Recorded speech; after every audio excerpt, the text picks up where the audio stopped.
I didn't fall in love. I stepped in it like a puddle and got my shoes wet. This is 100 Boyfriends Explained. And the show starts right now.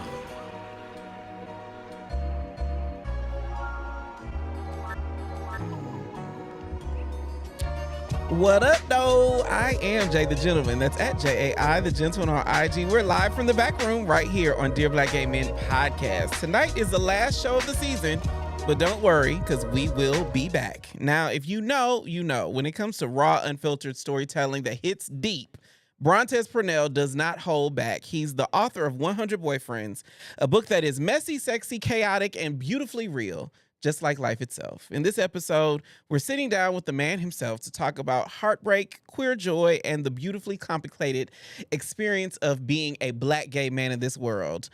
So whether you've had one boyfriend or 100, trust me, this conversation is going to be one for the books.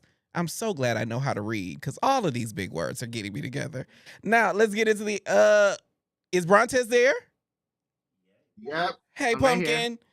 How are you? Hey, how you doing? Hanging out. Unbelievable. I will say that I'm upset that you're shirtless and I'm not because I'm the nudist. So there's that.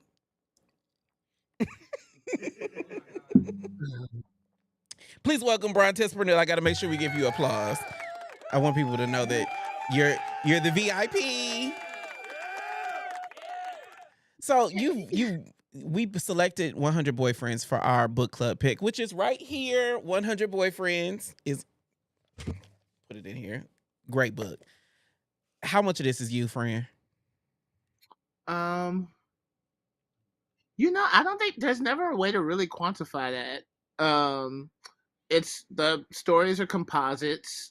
Mm-hmm. It's kind of a mix of, experiences I've had, experiences my friends had, it's not a memoir. It's fiction, I mean, all of that happened, it just didn't happen that way, so.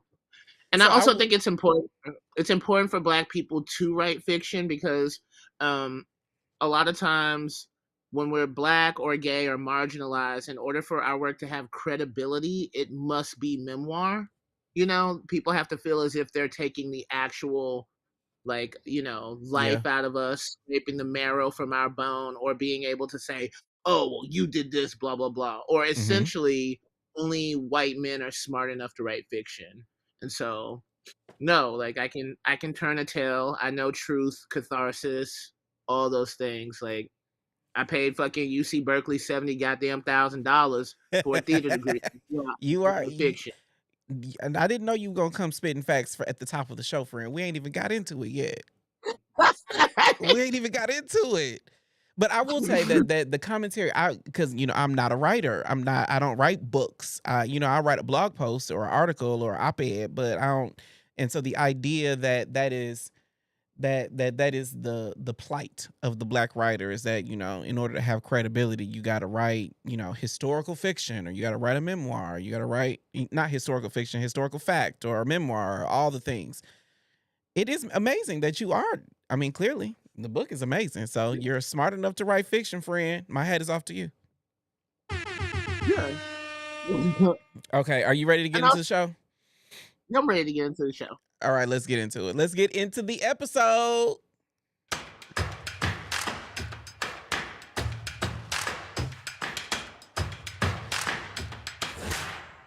My first and favorite question is always, what have you had it with in Black gay culture? And this is the Brontez exclusive.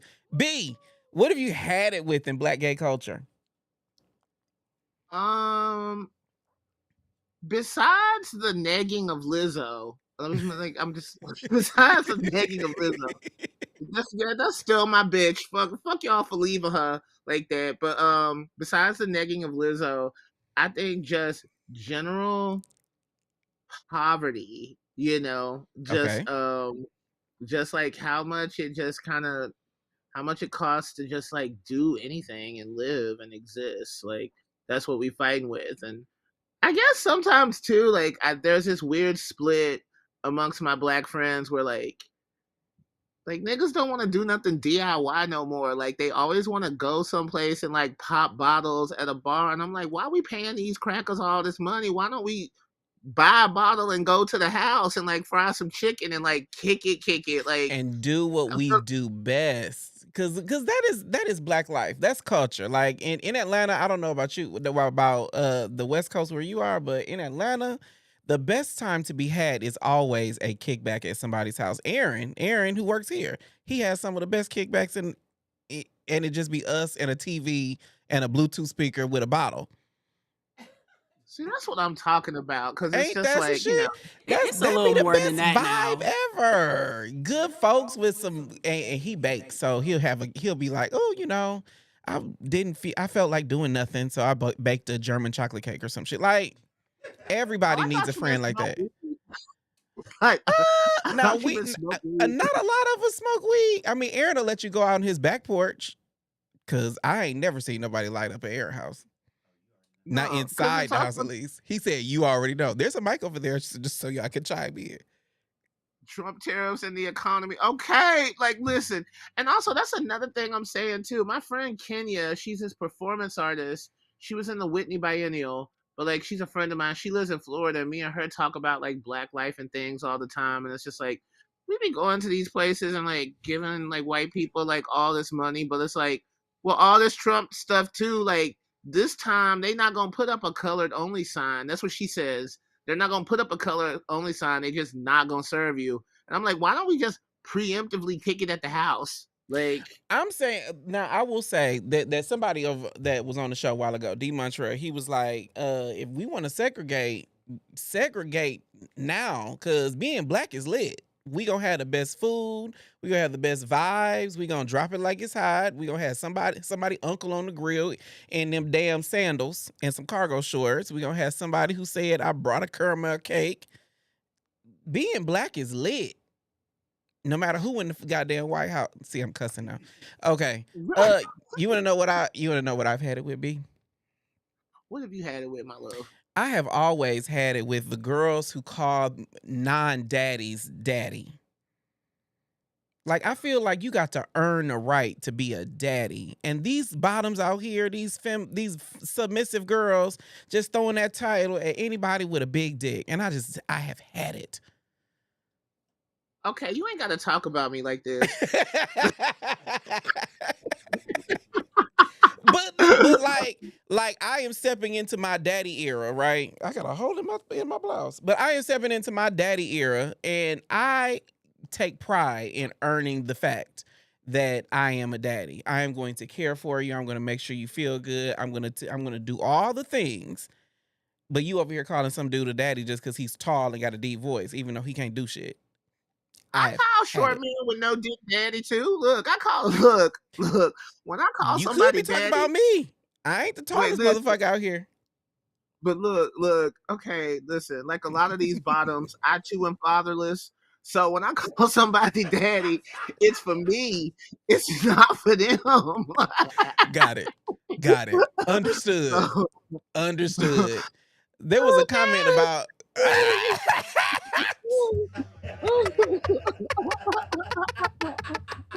This is why I love this show. I love it so much. Okay. Our favorite addition to Dear Black Gay Men Podcast is our recurring segment called Top 5. Y'all ready? Hit it. okay.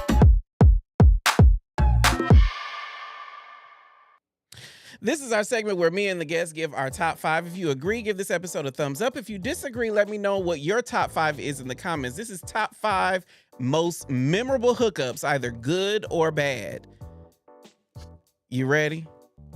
Mhm. Okay, I'll start. So I had this hookup, and it was the first time I ever fucked somebody so good they pissed on me. It was amazing. What? Wait, but where were y'all? Were y'all in the shower or in the bed? We were in the bed.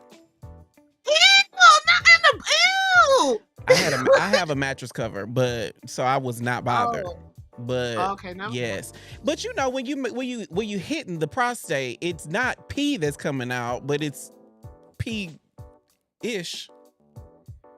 nigga, that is definitely urine. That's piss. Okay, well maybe I'm in the wet sports. I can't help it. we don't actually We make don't pussy judge. cream. You know that, right? Right? I mean, I know, but still, it didn't smell like pee. Okay, It wasn't Portia. yellow. Damn, I wish my dick was that big. That's crazy. Like, My dick is not that big though. That's the truth. I promise my dick is not that big. It's very normal. A lot of hung dudes be saying that though. I mean, well, congratulations. Okay, what's your most memorable one of your most memorable hookups? Okay, I was really fucking lonely. Like, no shade. I've only had sex 3 times since November because I really think I'm about to be retired. But this other night, I was like, man, I gotta fuck somebody. And this old ass white dude came over. I was just like, I don't even give a fuck. And so he like get down to suck my dick, and he was like, watch this. That nigga pulled his teeth out. Yeah, gum job. And then How did it feel? no different. It didn't feel like, who suck dick with their teeth anyway? Because I thought I was about to Velveteen oh, Room. but it was just kind of like, So it felt like a normal blowjob?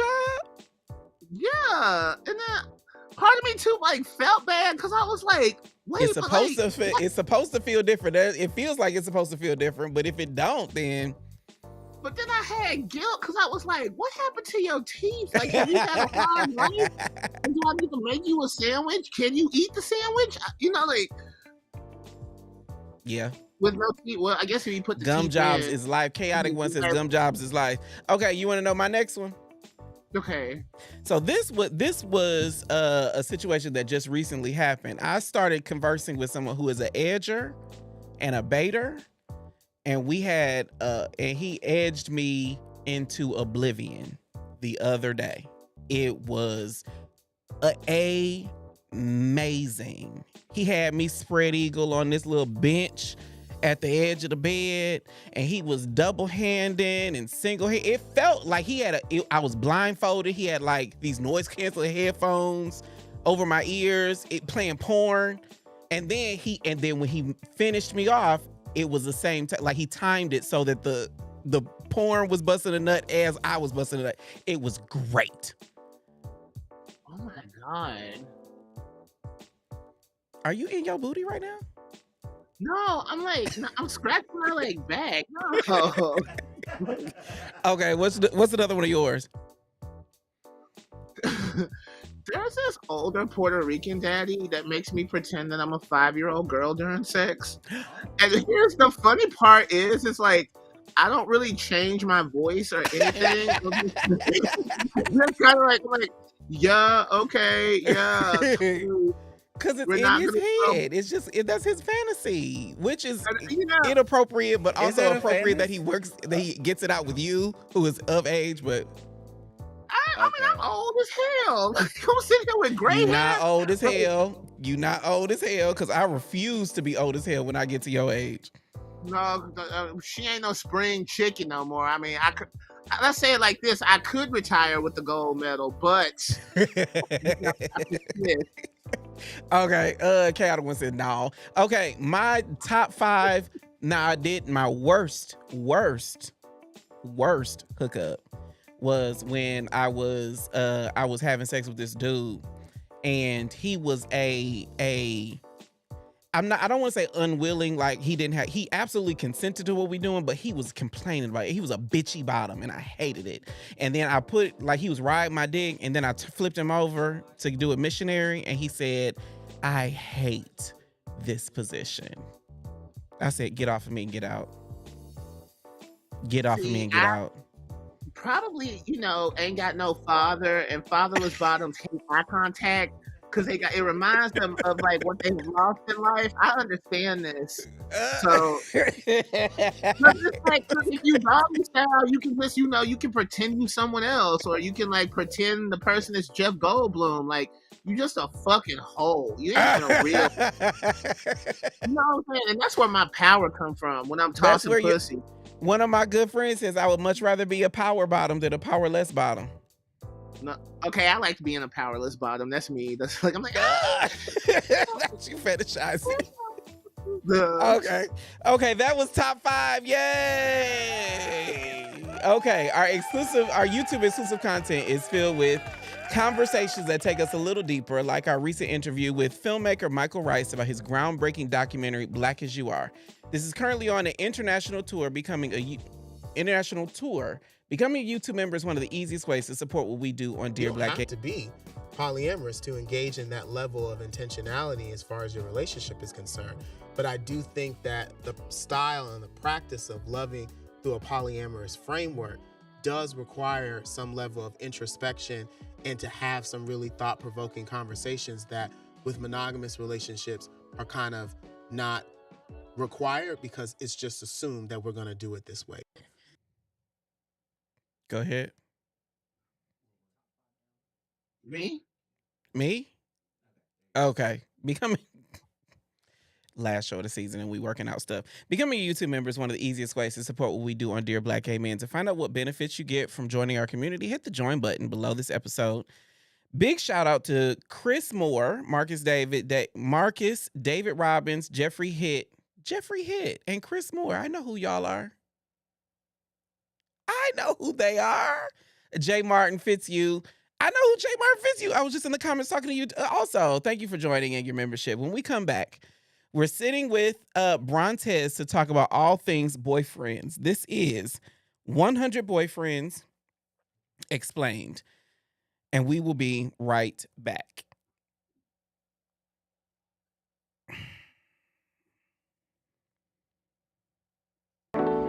What up, though? I am Jay the Gentleman, and I host all the craziness that happens right here in the back room. As far as I know, we are the only queer-led podcast that has its own studio in Atlanta, and we party in the back room. We have a Kiki in the back room. Get that gooch licked on or something. Like, figure it out. Like, we have a cocktail in the back room.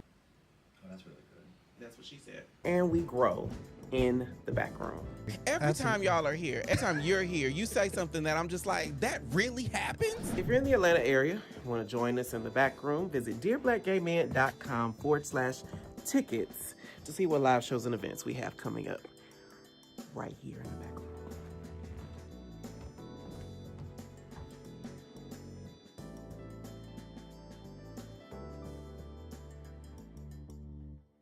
Hey, teammates, we're live from the back room. Apartment that actually had rooftop access, and we good? Okay, I am Jay the Gentleman. Let's talk about boyfriends, not just the cute hand-holding Instagram official kind, but the messy ones, the chaotic ones, the ones who leave you questioning all of your life choices. I think that might be a read for me because I'm one of those. What is a boyfriend really? A lover, a lesson, or a liability? Here is a short excerpt from a book where a character suddenly becomes a boyfriend. Is it there? Get in there. You ready? Go ahead. It says get in there. He said, followed by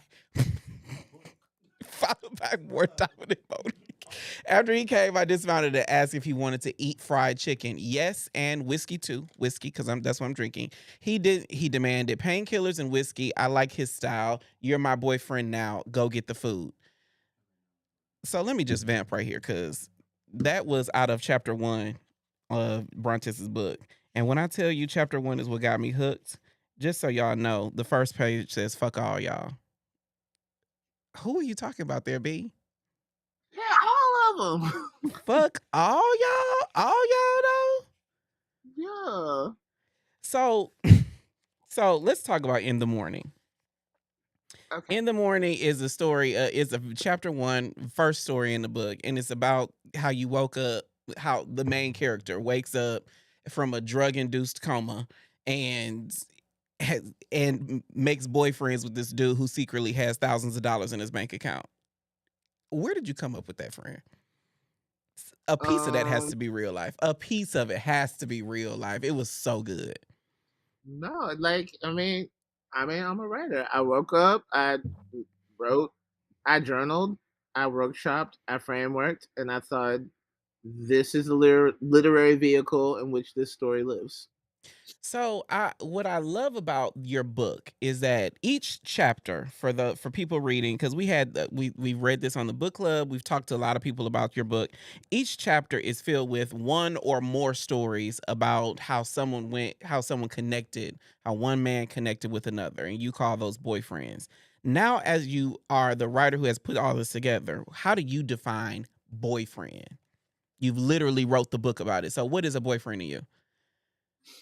Um,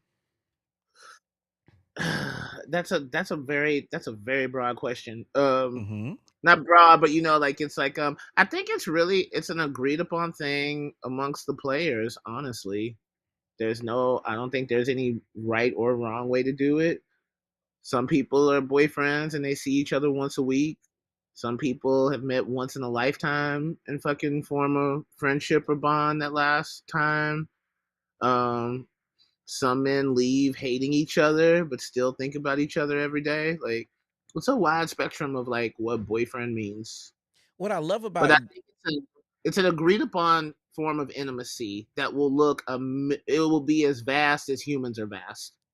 And what I love about the book is you give us, X number of examples of boyfriends. Some are really serious and turn into like a marriage. Some are really frivolous, and it's I met him 2 seconds ago, and now we together. But what I'm curious for you though, for you as a queer person, what do you think boyfriend? Do you think boyfriend is losing its meaning in our culture? Do you think people are serious when they say boyfriend? Um, yeah, of course. No, I think.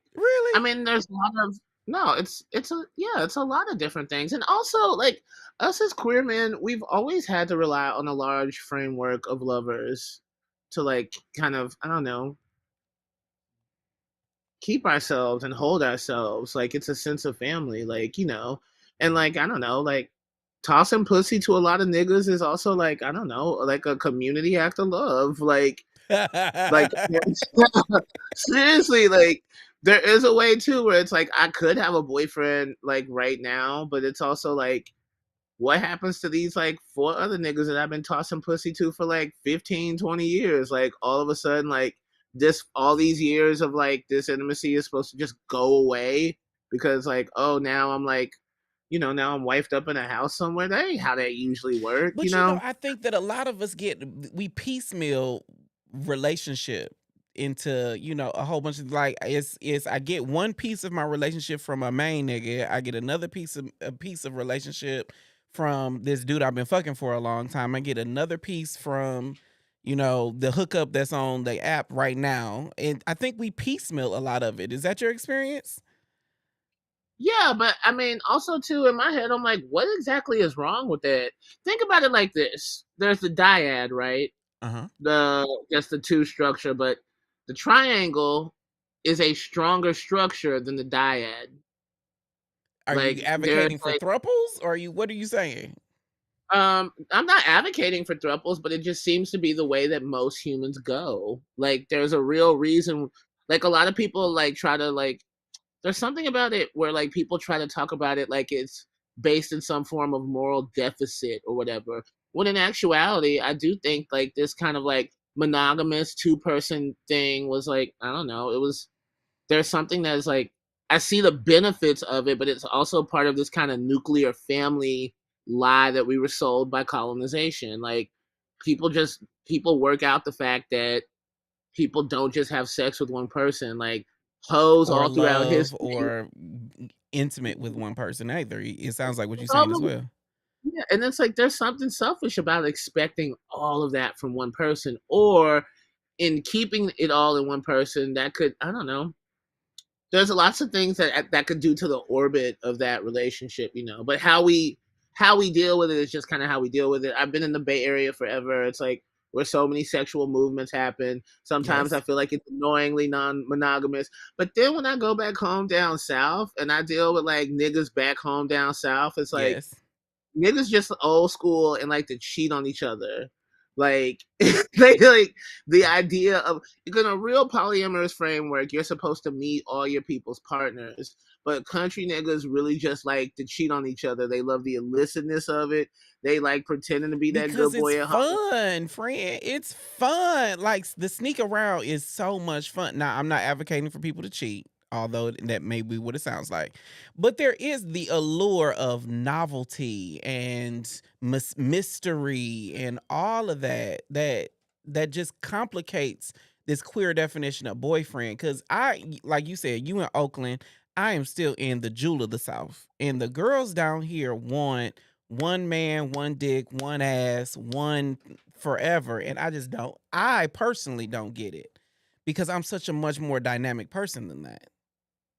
Like one ass can't fulfill me for the rest of my life because at some point I might want some dick.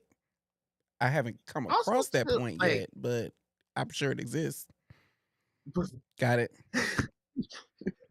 I whenever I'm dating someone, like to be honest too, like they also become a sibling to me. And it's like, Wait a you minute. know, there's Wait a minute. Say that again. What? when I date someone for a long time, they become like a sibling to me. That person becomes like my brother. And it becomes harder and harder to have that type of sex where it's like that rough animal like kind of sex. You in order to have like the kind of like nasty dog sex that we require sometimes, it Yeah. requires being able to objectify a person. Objectification is like a real thing that has to happen for that Yes. level of fuel infusion to happen. It's hard to objectify the nigga you sleep next to every night. Gotta hear him snore, gotta hear him fart. Then you gotta make breakfast for this nigga. Oh, now he late for rent.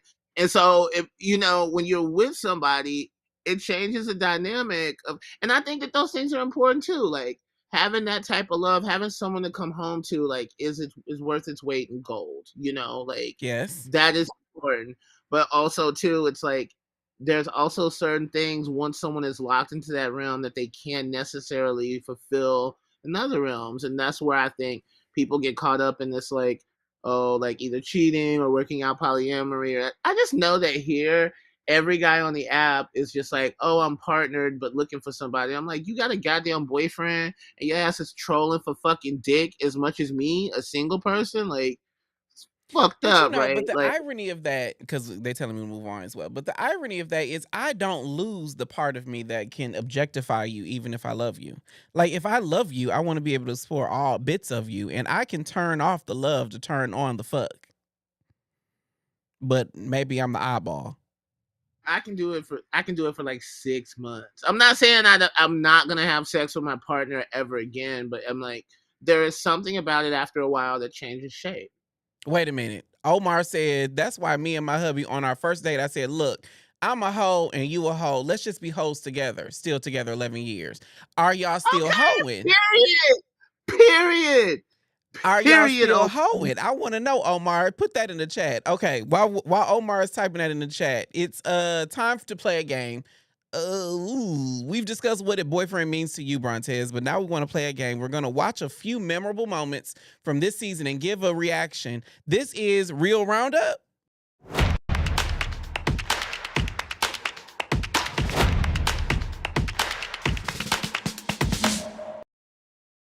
We went back to my apartment. That actually. Okay, so I'm going to play a clip. Excuse me. They're going to play a clip. They're going to play a clip. We're going to react to it. What's the first clip? Go ahead. We went back to my apartment that actually had rooftop access, and we just danced under the stars, and talked. And Because I'm not jealous at all. I am not jealous of any of these dates at all. I was really cute that day. Jasper, not Jasper, Brontez, somebody takes you out on a date. They want to dance with you under the stars at dance with you under the stars. What's your reaction to that? Are you romantic like that? Hell yeah, you can dance with me under the stars. I'll hit that Cupid shuffle so clean. The Cupid shuffle. When's the last time you slow dance with a man? Like hands on shoulders, hip to hip. These niggas don't even slow drag no more. I'm always twerking. That's a good question. When that is a very good question. I want to know, when's the last time you slow dance with somebody, friend? Oh, you know what? It was my editor. It was my editor. It was Were- my editor for Hunter Boyfriends. It was my editor Jackson, and we were at a wedding, and it was like the nighttime dance party at the wedding. How long ago was that? This had to be 3 years ago. I think we need to slow dance some more. I think all of us need more slow dances in our life. I think it solves everything in a relationship, in a dating situation. A good, let's just vibe out to a song and lose ourselves for a moment. Yeah. Right. Let's keep going. What's the next one?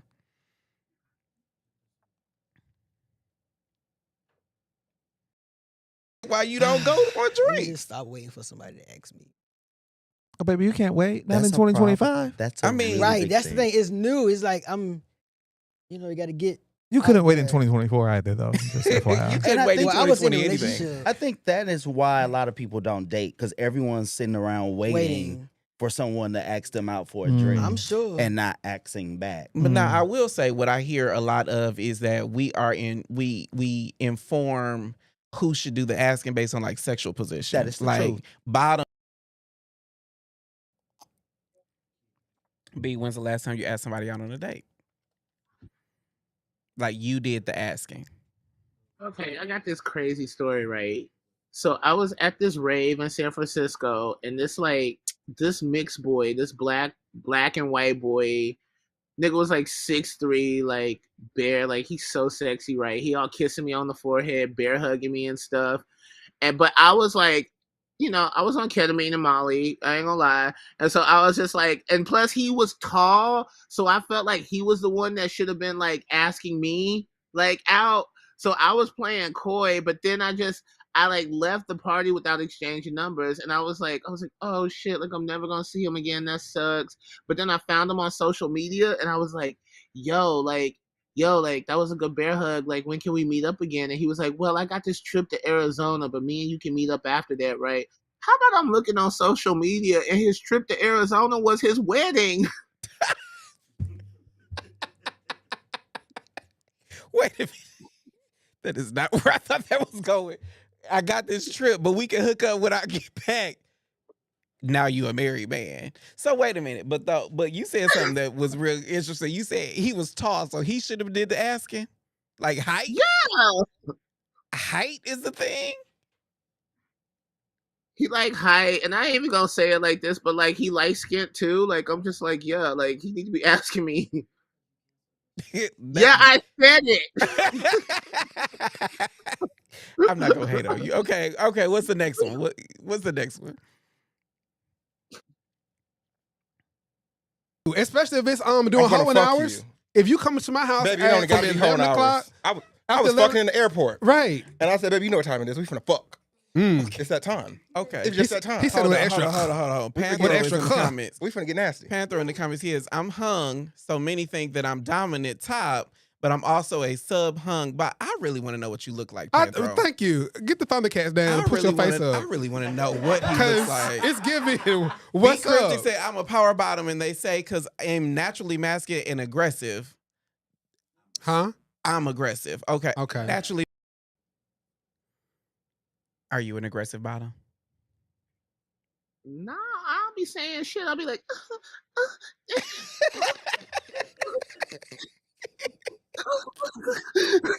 You're dainty? You're dainty? got roommates. I can't be screaming like, yeah, fuck me, yeah. No. Oh, I hate that. But you don't have to be loud to be aggressive, friend. And plus, what's with guys always trying to clap cheeks? Like, they always want that. Because you got a fat ass. Yeah, but I mean, like, sometimes it's just like, so he was doing the bending. Is that what you're saying? Yes. Yeah, like, yeah. Yes. He's doing the bed dead. Let's do one more. What's the next one? On someone else who is also femme presenting, and the two of you happen to be attracted to each other. Imagine how many coincidences, how many kismet orderings have to happen in order for these two people to connect But I think in a that's- relationship. Yeah, but I think that's true for anybody. Hold on, can you hear me? Or you Yes. don't have your headphones in? I can Okay, hear you. I was making sure I wasn't muted. But no, I think that's true for anybody because they're all opposites or sameness in each other that attract us in relationships. Yeah, but you have to be a pretty evolved. Could you date somebody who was more femme than you? Yeah, easy. Would it be And if easier than somebody dating is, someone masculine? I don't think dating me is easy. Period. But like, no, like I'm a faggot. I love another faggot. Like, let's be faggots. Like, Okay. my problem is like lately, like my trade has been like a little too DL. Like it's been like that for like a minute.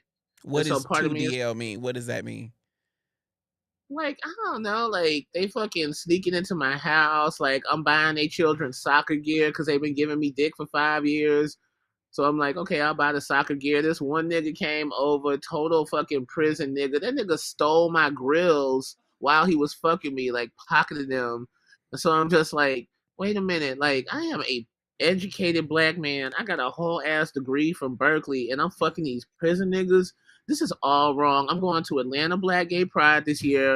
I'm gonna find my You preacher can fuck prison husband. niggas. You can fuck prison niggas in Atlanta too. No, I'm Prison not going niggas to are Atlanta. here. No, I'm going to get my middle class husband. Okay, Are you fucking flirting with me?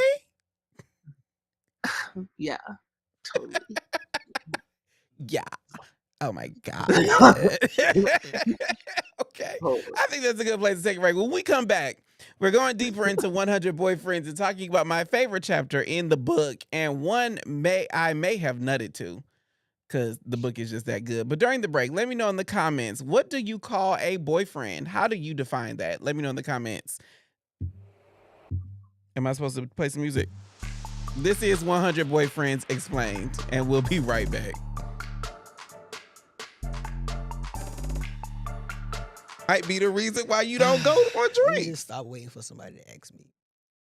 Oh, baby, you can't wait. Not That's in a problem. 2025. That's a I mean, really Right, big that's the thing. It's new. It's like you got to get. You couldn't out wait in there. 2024 either, though. Just You FYI. couldn't I wait in think- Well, I was in a 2020 anything. relationship. I think that is why a lot of people don't date because everyone's sitting around waiting for someone to ask them out for a drink I'm sure. and not asking back. But now I will say what I hear a lot of is that we inform who should.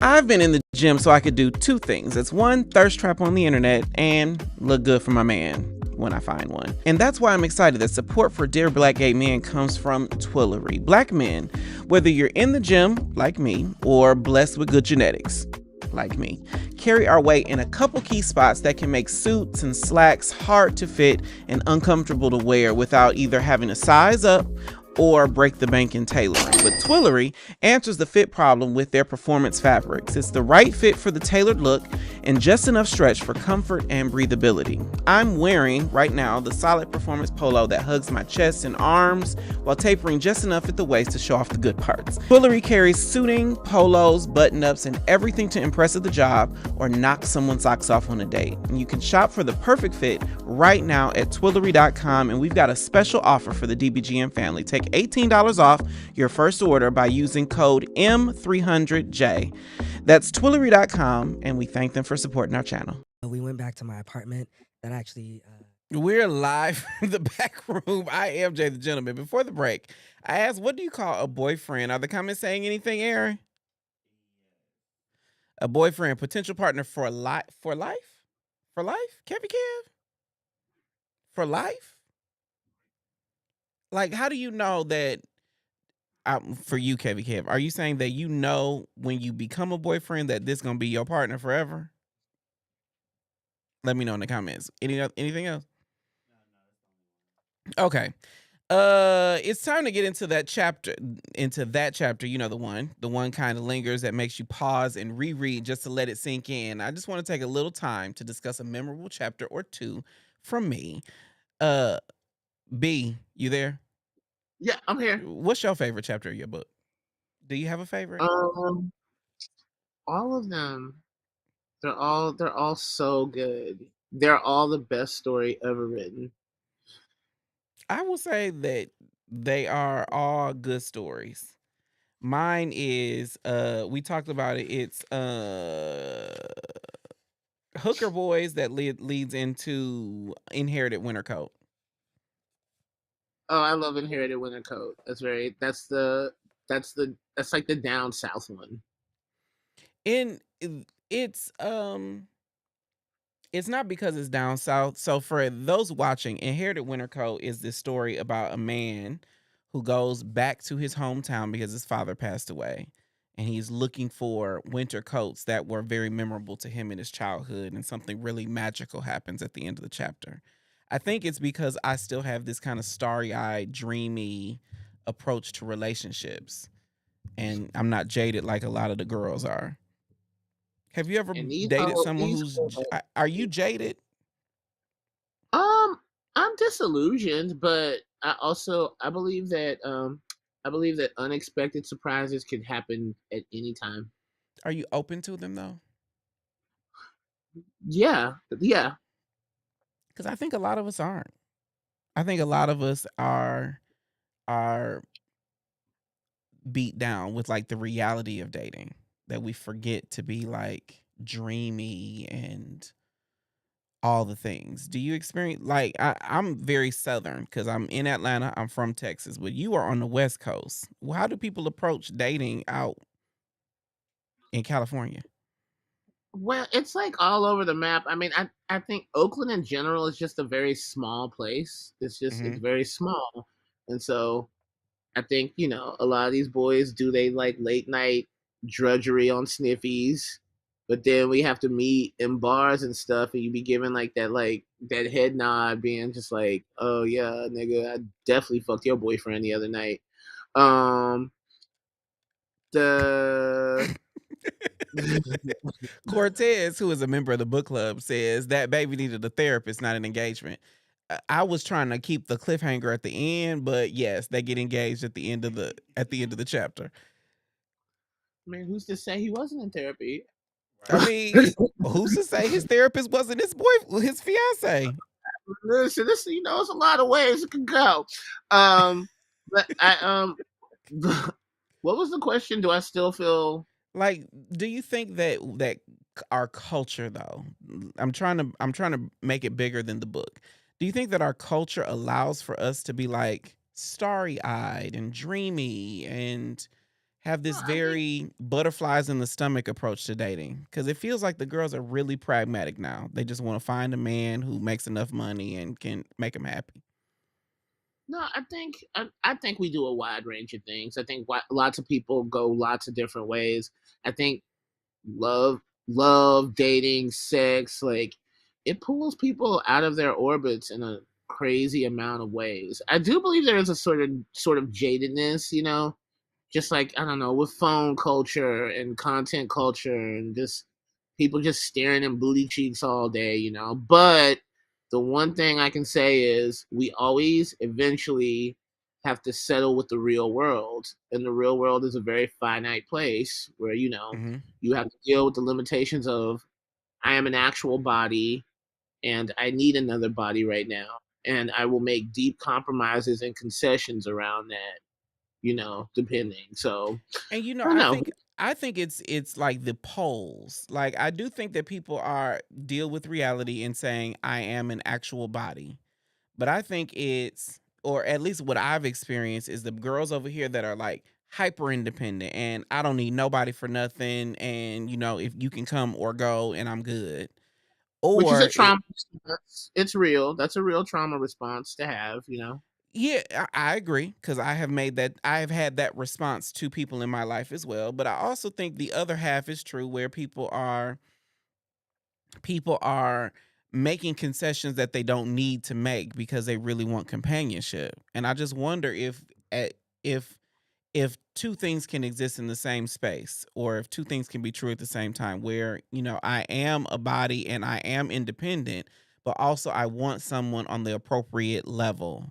And because you've written the book 100 Boyfriends, I'm just like, w- I'm really curious as to your perspective on the actual dating pool and the landscape of boyfriends in real life.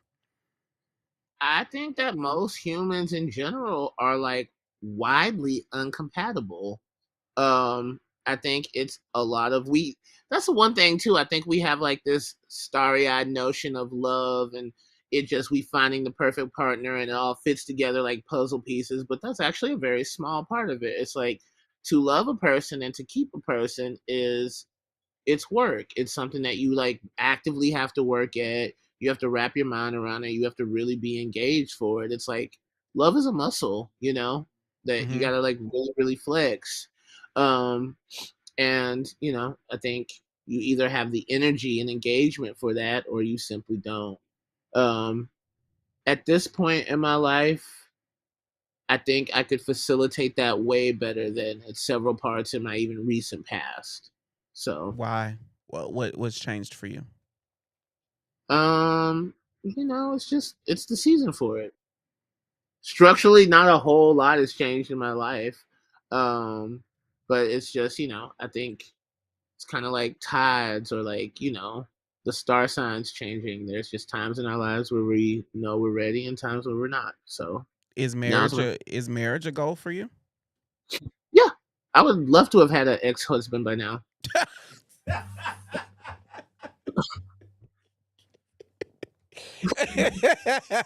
Okay. Okay. Well, I'm, would you have I was loved to more have like, I a want, marriage that lasts? I'm down. I'm a Southern girl. I feel like I should have had like 3 kids by now. Like,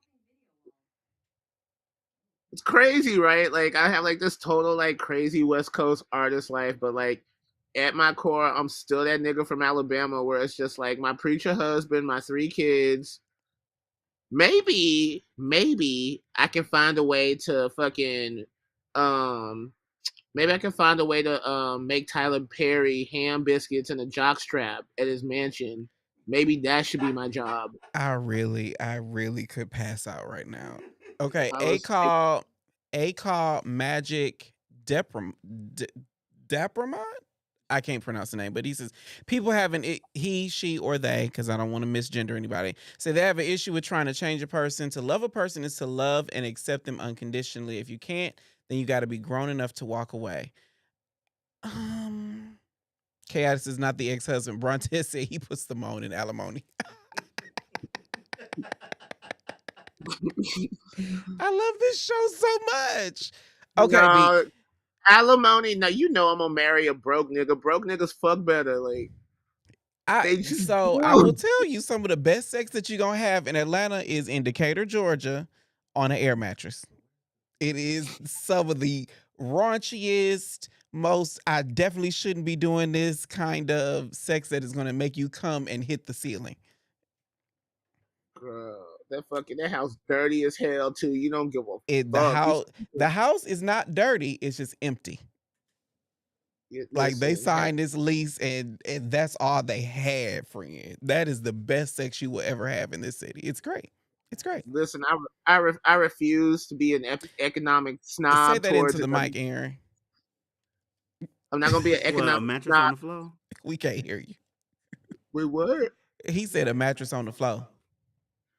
Listen, black people have been Yes. through too much in life for us to be judging, okay? Like, if that nigga need to fucking toss some dick on an air mattress, we're gonna get through this together. But the hard part about an air mattress is if you fuck right, you're gonna put a hole in it. You might as well just fuck on the floor. You Wait, if may you as on an well air just mattress, fuck on the floor. I mean, ain't his air mattress on the floor? But you might as well just be on the carpet, on the linoleum, because that Oh, air mattress is gonna have a hole in it if you do it right. you want some rug burns? Like, you want to look like y'all was fucking wrestling up in that motherfucker? Like, You know the Bible says you gotta show some signs. oh my god! Okay, let's go to the game. All right, it's time to play. What is this game? It just says it's time for a game. We've been talking about boyfriends all night long. Now let's figure out how to spot one with a game I call Flag on the Play. Hit it.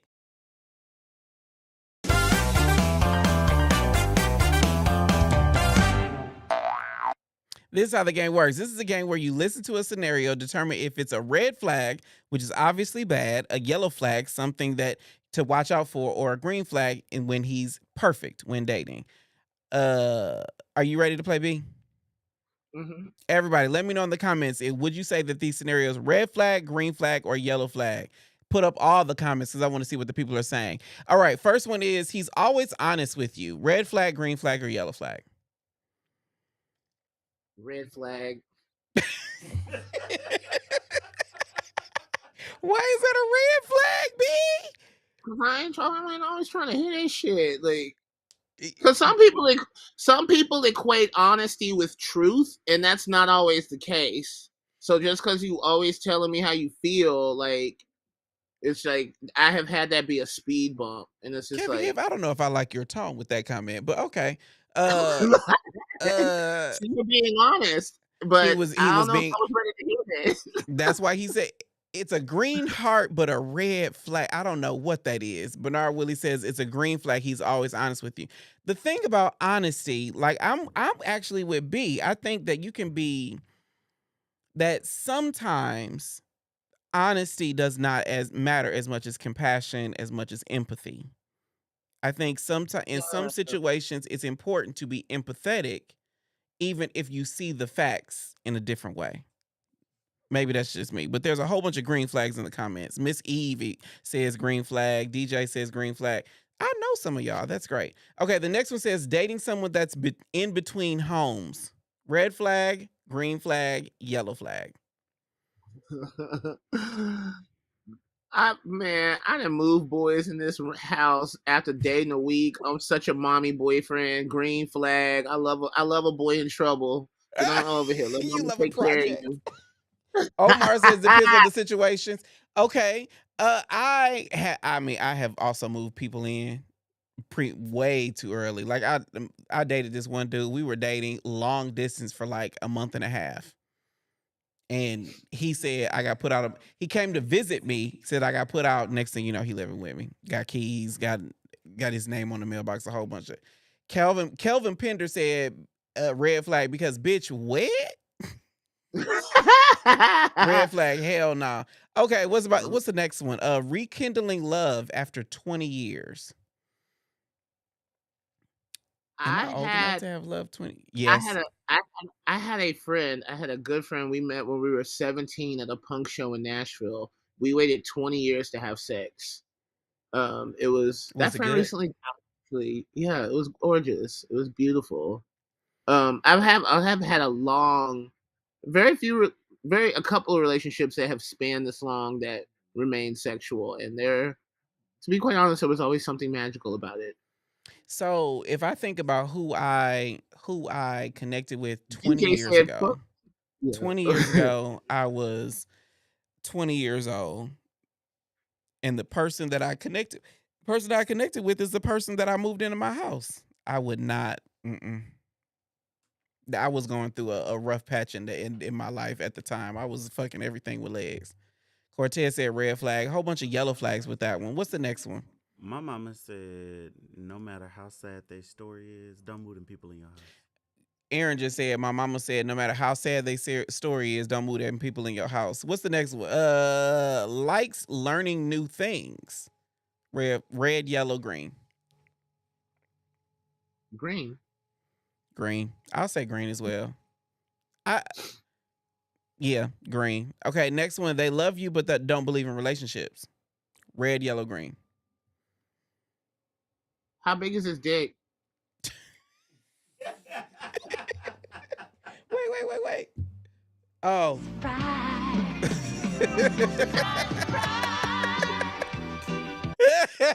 That's the best answer ever. How big is his dick? I don't know. I don't know. Let's say it's average.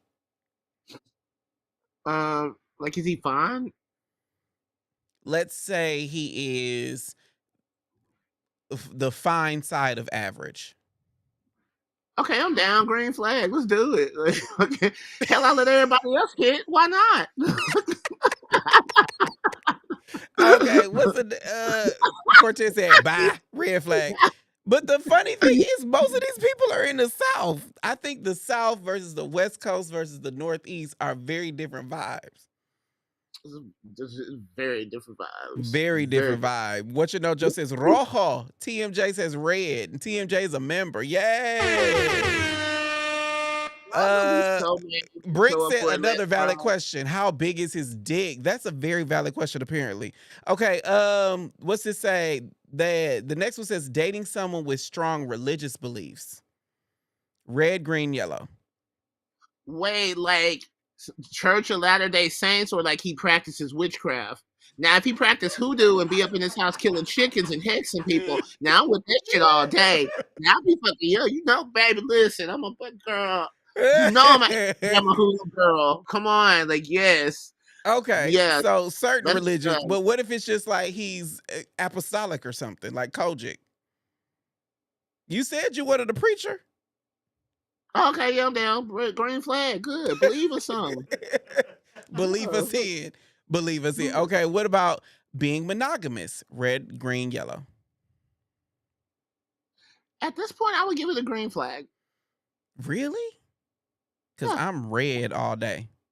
Monogamy is a red flag. You ain't been ran through enough. Monogamy, like... Damn! You got your degree, and you know every fucking thing. I got a button press page. I think so. This is what I think. I think that monogamy, if someone is hard pressed on monogamy, they cannot hear or see anything different, then that is a red flag because they just want to control you. They just want to control you and your body. You control that shit right there. No. I can't. Control. Okay, Janet. Okay. Friend said you ain't tired. I think I know who Brinks is. I think I know who that is. Okay, what if Jay is doing the running through? Oh, okay. Because I know who DJ is. I know you, friend. You supposed to be on my side. Help me, nigga. That's what Kevin Hart said. Okay, the last one says dating someone that has had 100 boyfriends. Red, green, yellow. Hell yeah, 100 niggas can't be wrong. 100 niggas can't be wrong. Do I have a button for that? Oh, so you doing the bending? I'm just hitting buttons now. Okay, got it. Okay, that was great. That was caught red flags. Yay! Okay.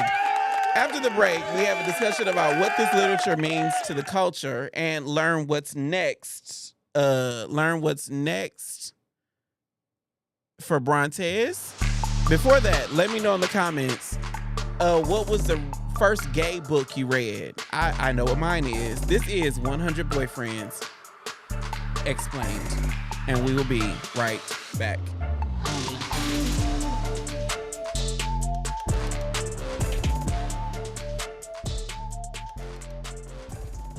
The show got good. I thought I was spicy vanilla, but tonight I've learned I'm deep into the extremist end of the kink freak spectrum. Then it got even better. Nutted then asked me if he could pee in me, and I was nervous. What did it feel like? But it felt good. Live from the back room every Thursday on YouTube.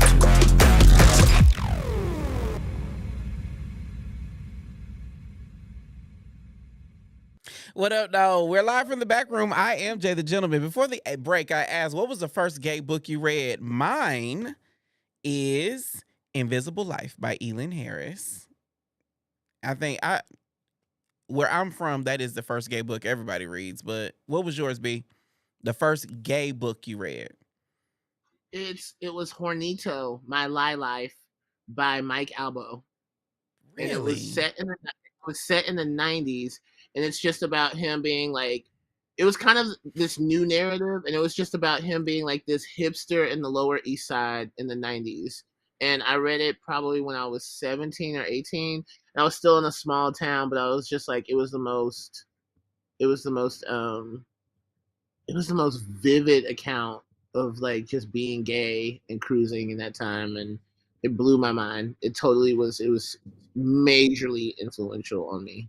So the funny thing is, I'll tell you the story about me. Like I hated reading when I was younger. Hated it. My mother would make us read these long ass articles about water and taxes in a newspaper. And so I hated reading. And then I picked up this one book because my mother had, a whole library full of Elin Harris novels because he's also from Flint, where I was born, Flint, Michigan. And so I picked up the book and I was reading it on a road trip from Michigan to Georgia. And I see it. Just leave it there. And I got a whooping because I was reading that book. I got a whooping for reading Elin Harris, even though I hated reading. Granted enough, me and my mom are great now. That whooping was a one-off when I was like 12 years old. What You Know, Joe says the first Gary with the silent R book was Basketball Jones. The funny thing is, Elin Harris, Invisible Life. I'm telling you, Elin Harris, the whole trip, Just As I Am, Invisible Life, and This Too Shall Pass were mine. So I'm here. I'm here for it. Ulysses says I never read a gay book. I know a good one. Where 100 Boyfriends is a good gay book to start with. God bless. I don't know my first gay book. Okay.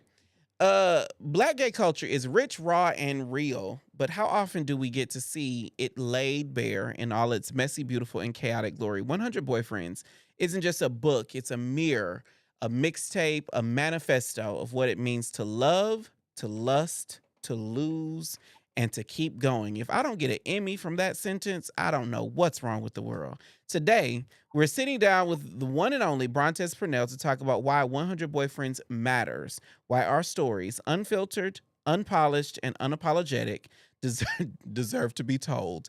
This is about more than just dating. It's about legacy, liberate. You love alliteration, Verity. Legacy, liberation, and the lives we lead in between the love affairs.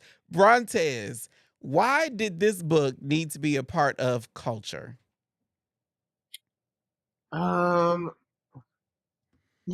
never really thought about this book in the macro like that. It really was it was kind of an exorcism for myself that I hoped that people would receive well and witness, which happened. But does culture need this book? I don't think that's for me to answer. Culture will answer that for me. Seems like culture likes this book. Culture does. Culture around here in the back room love the book. Yeah, but it was like that book was kind of like, I don't know, it was me reaching middle age and really coming to grips with like this 20 years of like out identity. And it's like my fifth book. Like it was my fifth book at the time. Now I'm up to 8. So what's coming in the future for you?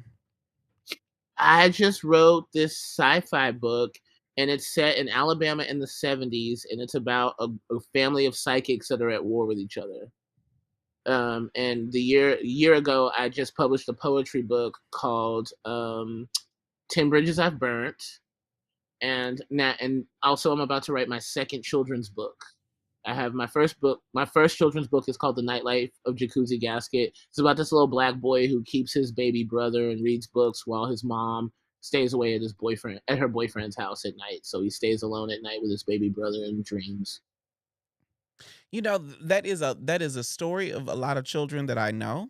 Not the stays away, not the reason she stays away, but I know a lot of young kids who, mom worked third shift or all the things, and how older siblings became parents by proxy. My older sister was a parent to me for a long time, in addition to my parents. But I just find it so interesting that you created that as a children's book, because I know that's a children's story, like a children's narrative, but I don't know. It's just very interesting to develop that as a children's book. They said, okay, Bama. Yeah. It's called The Nightlife of Jacuzzi Gasket. I just So, love yeah. this. I love this. And so, what do you hope? I know that I've heard from a lot of our readers, a lot of people in the BBC, what they got from the book. What do you hope we get from reading 100 Boyfriends?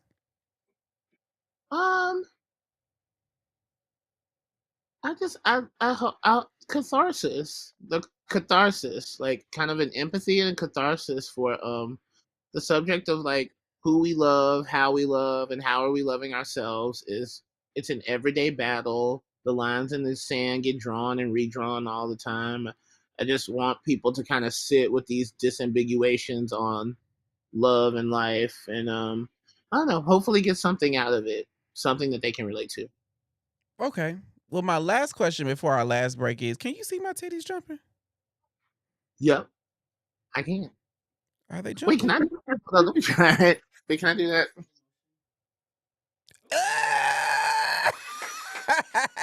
That's how you do it. I totally feel like you just showed me up, but it's okay. It's okay. You're the guest. It's your world. I'm just living in it. I think that's a perfect place to take it. We all ready?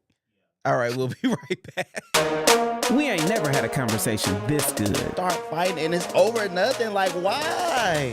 Nothing was off limits. What do you look for? Top thing, first thing. You Honestly. scrolling on the apps and you like, how has HIV impacted your dating life? Man, it got a little petty. Worked the same way that the negative hoe worked. But I said, Celebrating National Black HIV/AIDS Awareness Day. It's the HIV Talk on Dear Black Gay Men podcast.